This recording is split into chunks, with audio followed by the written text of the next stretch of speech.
Good morning everyone. हम अपना lesson number 2 पढ़ रहे हैं, जिसमें हम लोग जिसका टाइटल है जीवांत पदार्थ। ओके, तो जीवांत पदार्थों में हम लोगों ने अब तक क्लासिफिकेशन पढ़ लिया, जीवांत पदार्थ क्या होते हैं वो पढ़ लिया। देन उसके बाद में हम लोगों ने विच्छेदन भी पढ़ा था। ठीक है, तो विच्छेदन वाली जो लास्ट क्लास थी जिसमें हम लोगों ने बात की थी कि विच्छेदन का मतलब होता क्या है, कोई भी सरल पदार्थ क्या होता है, कोई भी जटिल पदार्थ क्या होता है, सरल पदार्थों में कन्वर्ट हो जाता है। और उस क्रिया को क्या कहा जाता है, विच्छेदन कहा जाता है या अपघटन कहा जाता है। और ये विच्छेदन होता है सूक्ष्म जीवाणु, चाहे वो बैक्टीरिया हो, कवक हो, एक्टिनोमाइसिटीज हो या बैक्टीरियोमाइसिटीज हो, उनकी उपस्थिति में इनका अपघटन होता है। ठीक है, अगर हम बात करते हैं अपघटन की, तो हम लोगों ने कार्बोहाइड्रेट का अपघटन जो तुम्हारे सिलेबस में उसके बारे में पढ़ रहे थे। तो कार्बोहाइड्रेट के अपघटन में भी हमने ऑलमोस्ट 2 चीज़ें पढ़ ली थी। पहला शर्कराओं का अपघटन, जिसमें क्या होता है, जो जितनी सिंपल शुगर्स थी, यानी सबसे पहले जो सबसे सरल शर्कराएँ थी वो क्या हुई थी, ऑक्सीजन और ऑक्सीजन की उपस्थिति में और ऑक्सीजन की अनुपस्थिति में 2 अलग अलग प्रोडक्ट्स में टूटी थी। अगर वो ऑक्सीजन की उपस्थिति में टूटी थी तो किस में बदल गई थी, लास्ट में वो CO2 या जल में कन्वर्ट हो गई थी। और यही क्रिया जब ऑक्सीजन की अनुपस्थिति में हुई थी तो क्या हुआ, विभिन्न प्रकार के अम्लों का निर्माण हुआ था। ठीक है, जैसे सरल शर्कराएँ टूटी उसके बाद टूटा स्टार्च, क्योंकि सरल शर्कराएँ सबसे सरल होती है इसलिए सबसे पहले उनका अपघटन होता है। अपघटन में हम लोगों ने एक चीज़ पढ़ी थी कि अपघटन कहाँ से होता है, सरल शर्कराओं से होता है। बाद में धीरे धीरे क्या होता है, लिग्निन पे आकर रुक जाता है और वहाँ तक आते आते जो उसकी स्पीड होती है अपघटन की वो भी कम हो जाती है। यहाँ तक की चीज़ें क्लियर थी। स्टार्च हमने पढ़ लिया था, जिसमें हम लोगों ने क्या कहा था कि जो स्टार्च होता है वो एंजाइम, किस एंजाइम की, डायस्टेज एंजाइम की उपस्थिति में माल्टोज में कन्वर्ट हो जाता है। और वही माल्टोज बाद में माल्टेज एंजाइम की उपस्थिति में सिंपल शुगर या ग्लूकोज में कन्वर्ट हो जाता है, जो बाद में किस में बदल जाता है, लास्ट प्रोडक्ट क्या बनता है, CO2 और जल का निर्माण करता है और कुछ मात्रा में ऊर्जा का प्रोडक्शन करता है या उत्पादित करता है। ठीक है, तो शर्कराएँ समझ में आ गई होगी और स्टार्च समझ में आ गया। नेक्स्ट जो अपघटन होगा वो होगा हेमिसेल्यूलोज का। किसका, हेमिसेल्यूलोज का। हेमिसेल्यूलोज,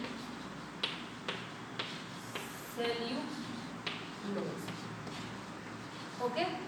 अब हेमिसेल्यूलोज क्या होता है, मतलब अगर अब जटिलता की बात करें तो इसमें क्या होगा, ये 3rd नंबर पे आता है, यानी सबसे पहले शर्कराएँ टूटेगी, फिर उसके बाद थोड़ी सी कठोर होती है स्टार्च, स्टार्च के बाद में थोड़ा कठोर होता है हेमिसेल्यूलोज। ठीक है, अब हेमिसेल्यूलोज के बारे में क्या कहा गया कि जो हेमिसेल्यूलोज होता है उसकी जो अपघटन की क्रियाएँ होती है वो स्टार्टिंग में तो आराम से, तो शीघ्रता से स्टार्ट होती है, परंतु इसकी जटिल अभिक्रिया होने के कारण या संरचना जटिल होने के कारण ये क्या होती है, धीरे धीरे इसकी जो अपघटन की क्रियाएँ होती है वो थोड़ा स्पीड उसकी कम हो जाती है या धीरे हो जाती है। यानी इसमें स्टार्टिंग लाइन क्या होगी कि हेमिसेल्यूलोज के अपघटन की क्रिया पहले शीघ्रता से स्टार्ट होती है, परंतु बाद में धीरे धीरे क्या हो जाती है, ये धीरे हो जाती है।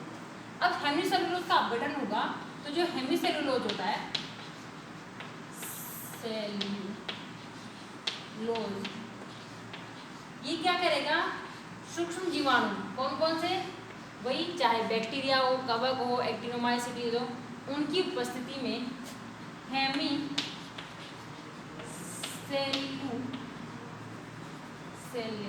हेमिसेलेज एंजाइम की उपस्थिति में, यानी ये क्या करेगा, हेमिसेल्यूलेज एंजाइम की उपस्थिति में किसमें कन्वर्ट हो जाएगा, सरल शर्कराओं में बदल जाएगा।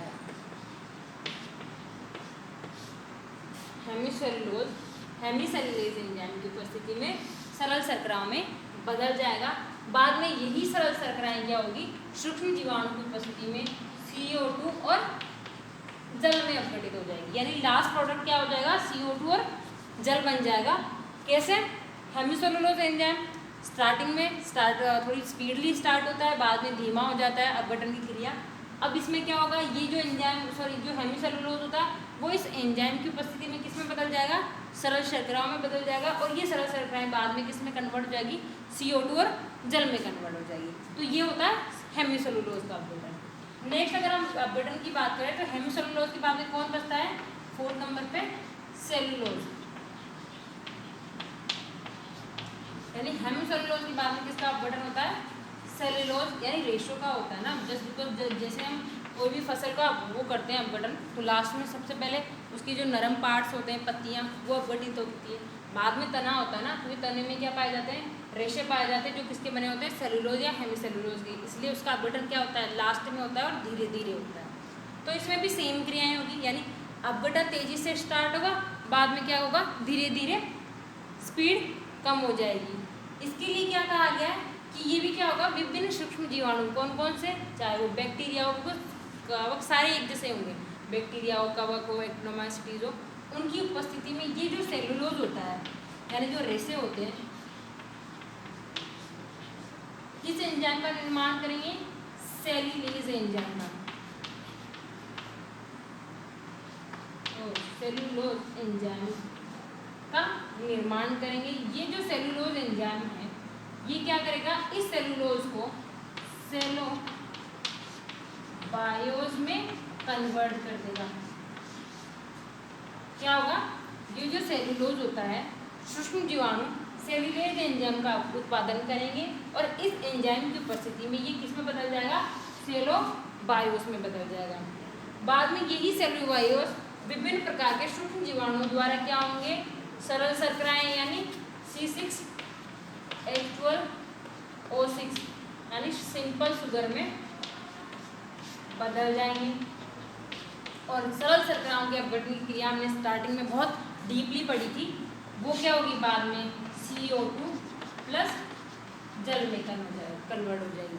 यानी सेलुलोज जो होता है वो इस एंजाइम की उपस्थिति में सेलोबायोस में कन्वर्ट हो जाएगा और यही सेलोबायोस बाद में क्या होगा, टूटकर सरल शर्कराओं का निर्माण करेगा। और ये सरल शर्कराएं जैसे हमने स्टार्टिंग में पढ़ी थी, ये किस में कन्वर्ट हो जाती है, ऑक्सीजन की उपस्थिति में CO2 और जल का निर्माण कर लेती है और यहाँ जाके अपघटन की क्रियाएं संपन्न हो जाती है।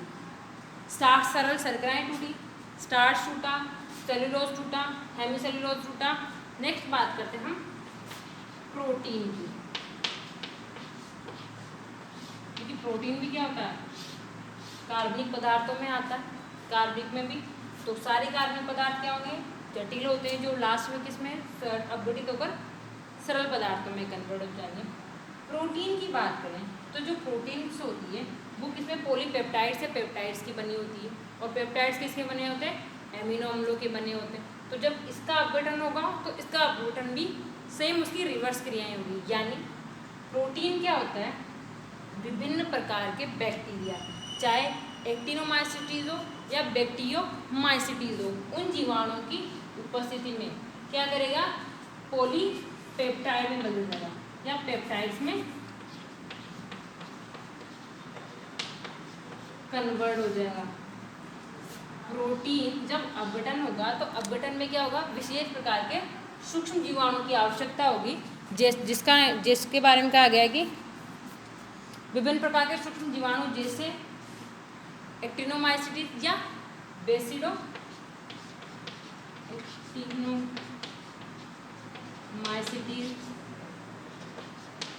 बेसिडोमाइसीटीज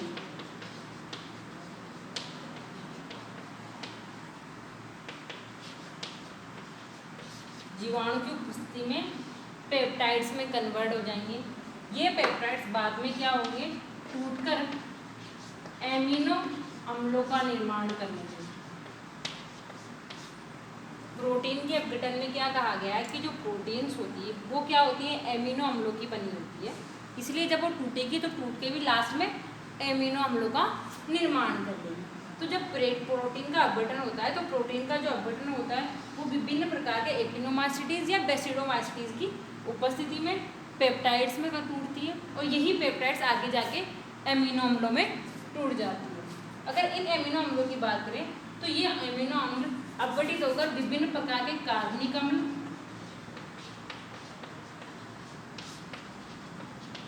CO2 या अमोनिया का निर्माण करती है।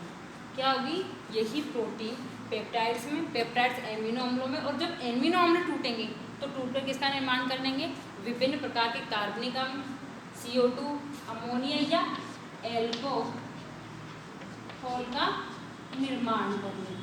तो इस तरीके से होता है प्रोटीन का अपघटन। तो यहाँ तक चीज़ें समझ में, सेलुलोज, हेमीसेलुलोज और प्रोटीन का अपघटन। लास्ट में बचता है लिग्निन। लिग्निन के अपघटन के लिए क्या कहा गया है कि जो लिग्निन होता है वो क्या होता है, सबसे कम टूटता है। क्यों? क्योंकि सबसे जटिल अभिक्रिया होती है, इस वजह से उसका अपघटन बहुत ही कम मात्रा में या लास्ट में होता है।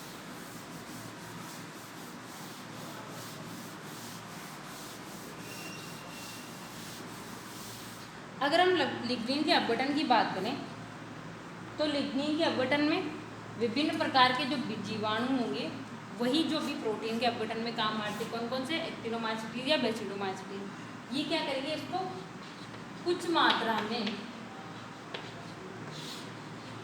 सरल शर्कराओं में बदल देंगे, जबकि इसका अपघटन सबसे कम मात्रा में है। ठीक है, तो ये हो गया अपने कार्बोहाइड्रेट के अपघटन की क्रिया पूरी होगी। नेक्स्ट बात करते हैं विच्छेदन को या अपघटन को प्रभावित करने वाले कारक।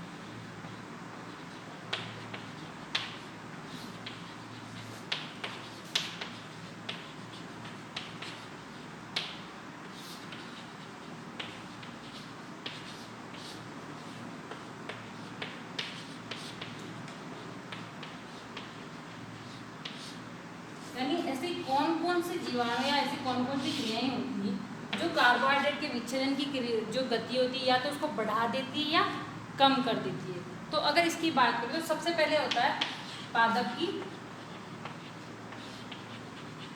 प्रकृति,